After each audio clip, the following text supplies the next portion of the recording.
Friends, this is your physics lecture. जी हाँ, class +1 and the chapter is kinematics. Yes, the chapter is kinematics, that is unit 2। Clear है। और इस chapter में इस unit में हमारे 4 चैप्टर्स हैं। और आपको पता ही है सीबीएसई ने बहुत सारे जो टॉपिक्स हैं वो डिलीट कर दिए गए हैं, यानी कि उसे रिमूव कर दिए गए हैं। तो इसमें से बहुत ही फ्यू टॉपिक्स जो है वो बचे हैं, वो हमने इसको रीड करने हैं, जो कि आपके एग्ज़ाम ऑफ पॉइंट व्यू के बहुत इंपॉर्टेंट है। क्लियर है। और आपको +2 में भी काम आने वाले हैं। तो जैसे आज हम इस चैप्टर को कंप्लीट करेंगे, यानी कि यूनिफॉर्म मोशन को 2A आज हम स्टडी करेंगे। इसमें बहुत सारे टॉपिक जैसे कि वेलोसिटी को रीड कर, इसमें वेलोसिटी को आपने इसके ज़्यादा नहीं पढ़ना है, इसको इसके ग्राफ्स नहीं पढ़ने हैं, इसके से पोजीशन टाइम ग्राफ, इसका बेसिक नॉलेज आपको पता होना चाहिए, वेलोसिटी होती क्या है। क्लियर है, ये पता होना चाहिए। ऐसे ही बहुत सारे इसके पोजीशन टाइम ग्राफ हैं, जो सारा पोजीशन टाइम ग्राफ ही था ये चैप्टर, तो वो अपने हम स्टडी नहीं करना है। तो हम बेसिक चीज़ें पढ़ेंगे इसमें, यूनिफॉर्म मोशन होता क्या है, काइनामेटिक्स क्या होता है, इसके बारे में जानकारी लेंगे। उससे पहले मैं आपको सबसे पहले बता देना चाहता हूँ कि बेसिक आपको पता होना चाहिए कि आपने 9th क्लास में भी पढ़ा है कि वेलोसिटी क्या होती है। Velocity is displacement over time. कितना किसी बॉडी ने डिस्प्लेसमेंट कवर किया, मतलब डिस्टेंस कितना कवर की है पर यूनिट टाइम में। Okay, so there is a difference between distance and displacement that we will learn later. Okay, so ऐसी स्पीड क्या होती है, डिस्टेंस अपॉन टाइम। फ़र्क क्या है इसमें, इसमें डिस्प्लेसमेंट होती है, इसमें इसमें होती है डिस्टेंस। वेलोसिटी में डिस्प्लेसमेंट चेंज होता है और स्पीड में डिस्टेंस चेंज होता है। क्लियर है। डिस्टेंस और डिस्प्लेसमेंट का जो डिफरेंस है अभी हम पढ़ेंगे आगे। क्लियर है। तो चलिए आगे शुरू करते हैं, जानते हैं इसके बारे में, स्टडी करते हैं। हाँ, आगे बढ़ते हैं।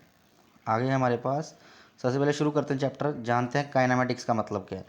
काइनामेटिक्स का मतलब होता है वो ब्रांच ऑफ मैकेनिक्स जो डील करती है स्टडी ऑफ मोशन। मोशन के बारे में हम स्टडी पढ़ेंगे भी, मोशन क्या होता है, कैसे कितने टाइप्स के मोशन होते हैं। ठीक है, बट हम उसमें ये फैक्टर अकाउंट नहीं करेंगे कि मोशन क्यों हुआ, मोशन क्यों हुआ, what is the cause of motion. Clear है। तो ये किससे आया, ग्रीक वर्ड से आया, काइनमा उसका मतलब होता है मोशन से। तो मोशन की विदाउट एनी नॉलेज कि वो क्यों हो रहा है, कैसे हो रहा है, उसके बिना नॉलेज जाने अगर हम किसी चीज़ को डिफाइन करते हैं, किसी मोशन को डिफाइन करते हैं, उसे कहते हैं काइनामेटिक्स। तो वो जो ब्रांच जिसमें हम मोशन तो पढ़ते पढ़ते हैं, बट इसमें फैक्टर काउंट होते हैं, जैसे मोशन क्यों हुआ, कैसे, उसे कहते हैं डायनामिक्स। क्लियर है। डायनामिक्स आगे पढ़ेंगे, लॉज ऑफ मोशन जो हमारा यूनिट है नेक्स्ट, वो इसके बेस पे ही है। और ये काइनामेटिक्स है, इसमें मोशन के बारे में पढ़ेंगे, बट हम ये नहीं जानेंगे भी क्यों होता है और किसी कारण होता है। क्लियर है। तो अब और मोशन में दो चीज़ें आपको पता होनी चाहिए। What is the difference between rest and motion. Object is said to be rest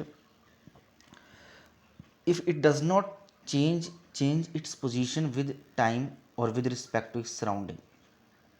अगर मैं कहूँ कि आप रेस्ट में हो तो आप कहोगे यस, बट मैं कहूँ अगर अर्थ तो रिवॉल्व कर रही है, अगर अर्थ रिवॉल्व कर रही है तो आप रेस्ट में कैसे हुए फिर को, आप तो अर्थ पे रह रहे हो, मून पे थोड़ी रह रहे हो आप। ठीक है ना। तो चलो मून पे भी रहते हो, मून भी तो रिवॉल्व करता है। तो अगर आप वहाँ पर रह रहे हो तो इसका मतलब अगर अर्थ रिवॉल्व कर रही है तो आप रेस्ट में कैसे हुए।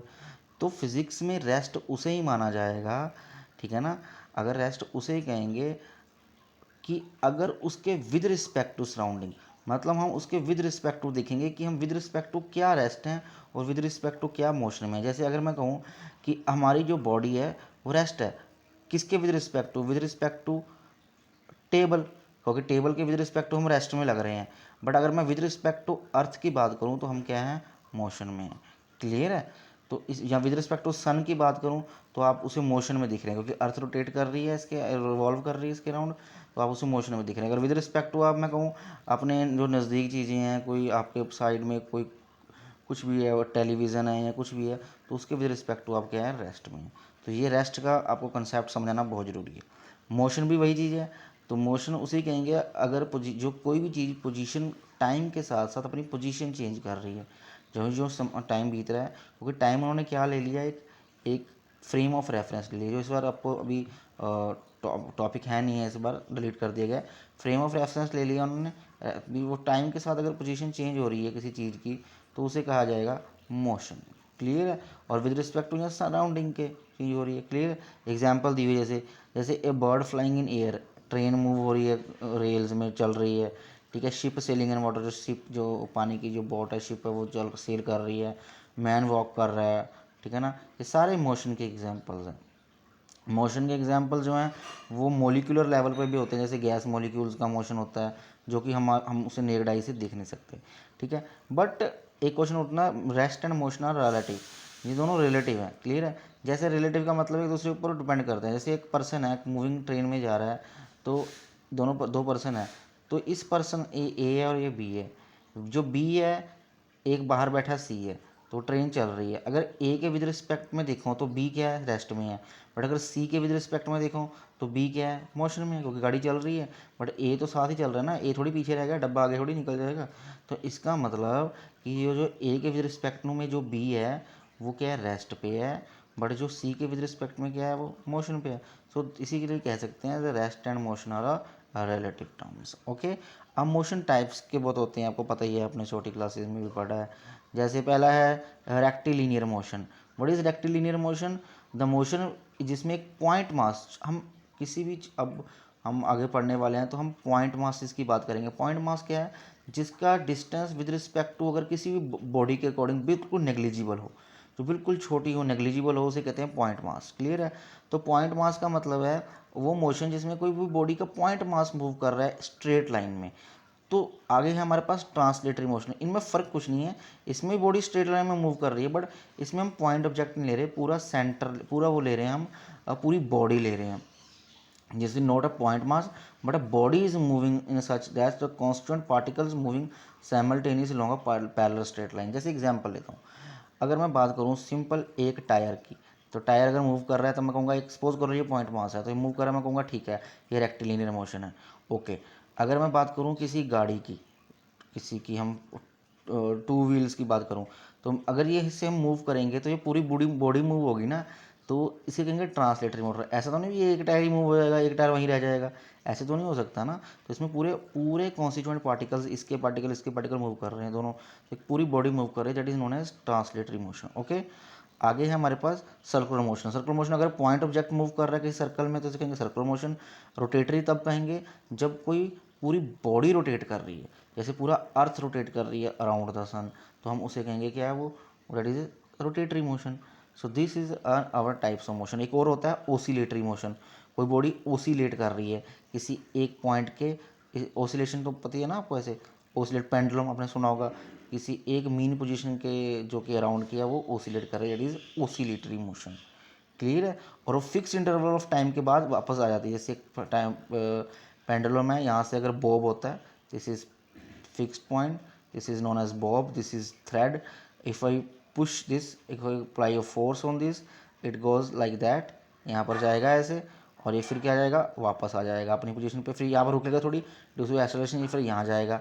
तो ये बार बार रिपीट होता था, हौली हौली इसकी एक्सेलरेशन कम होती रहती है और ये आखिर में रुक जाता है। दैट टाइप ऑफ मोशन है ओसिलेशन मोशन, जो रेगुलर इंटरवल ऑफ टाइम के बाद रिपीट करें, दैट इज ओसिलेशन, क्लियर है।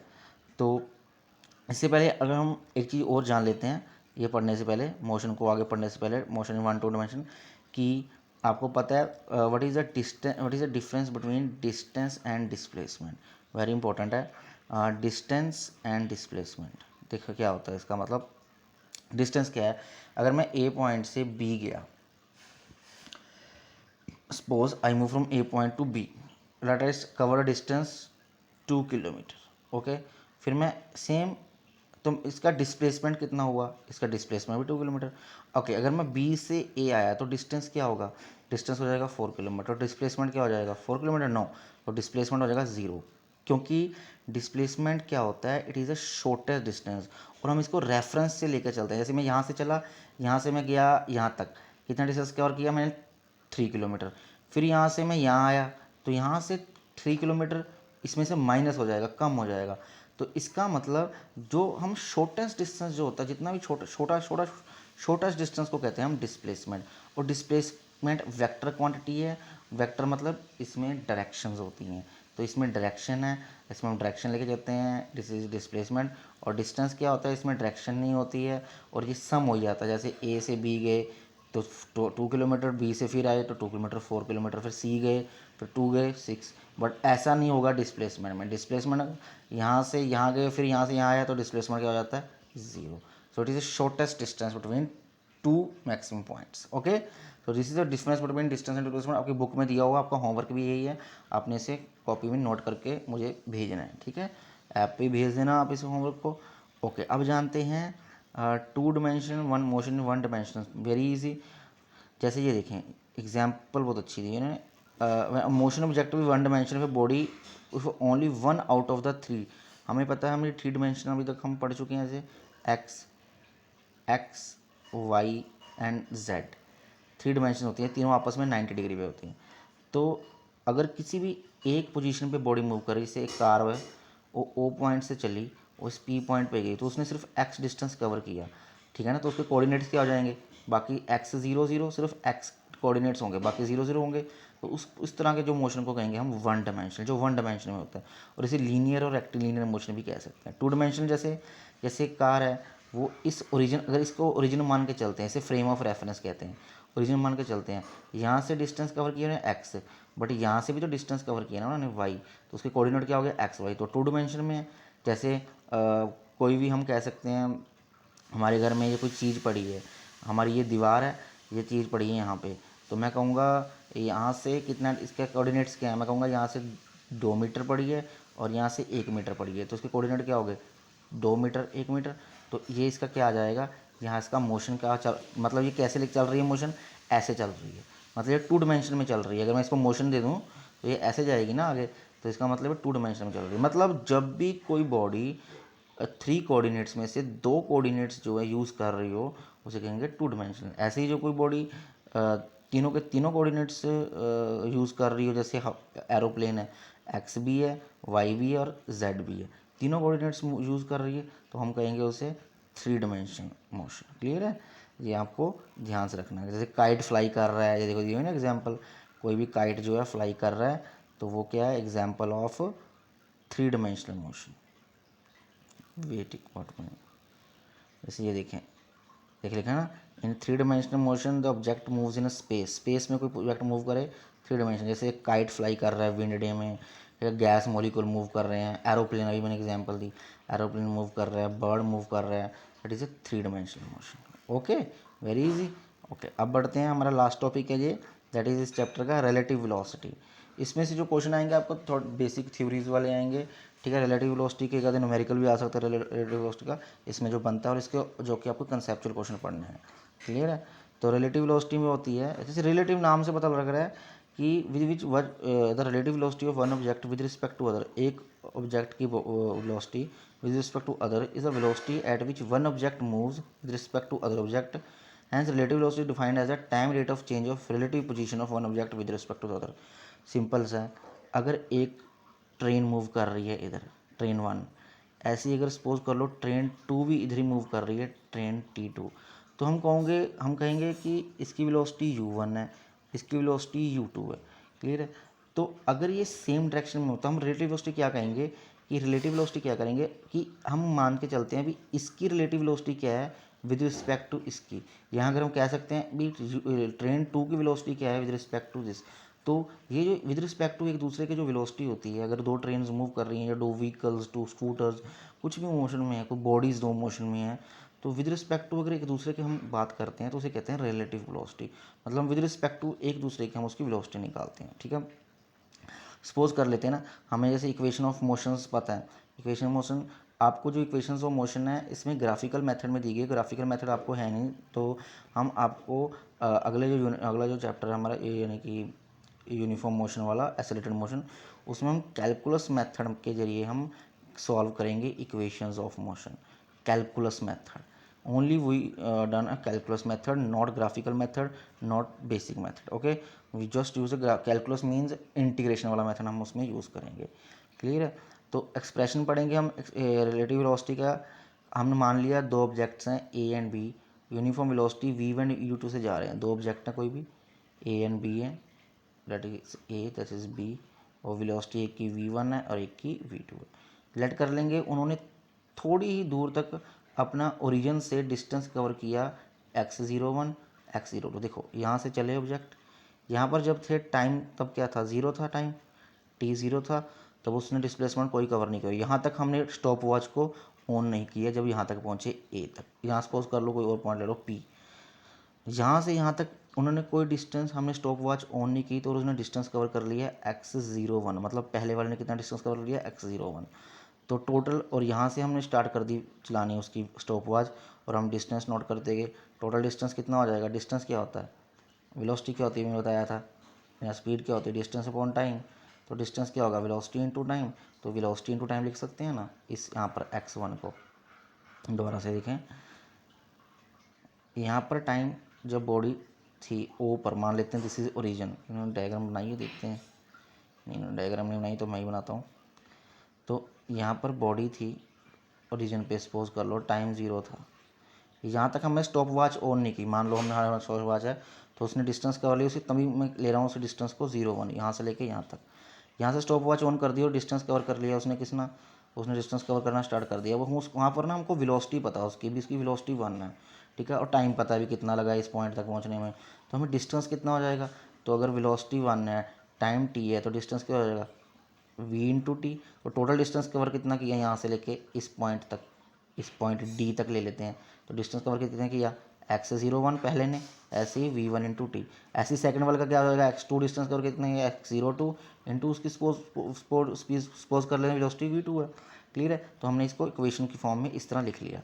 तो अब रिलेटिव वेलोसिटी क्या हो जाएगा? हम पहले डिस्टेंस निकाल लेंगे रिलेटिव, यहाँ से इसमें से माइनस कर दो, ये चीज़ आ गई, ठीक है। तो ये क्या हो गया? ये मैंने भी बताया, ये इनिशियल डिस्प्लेसमेंट होगी, ठीक है। इनिशियल डिस्प्लेसमेंट किसकी? बी की, इस पॉइंट बी की, किसके विद रिस्पेक्ट में? 01 के। क्लियर है?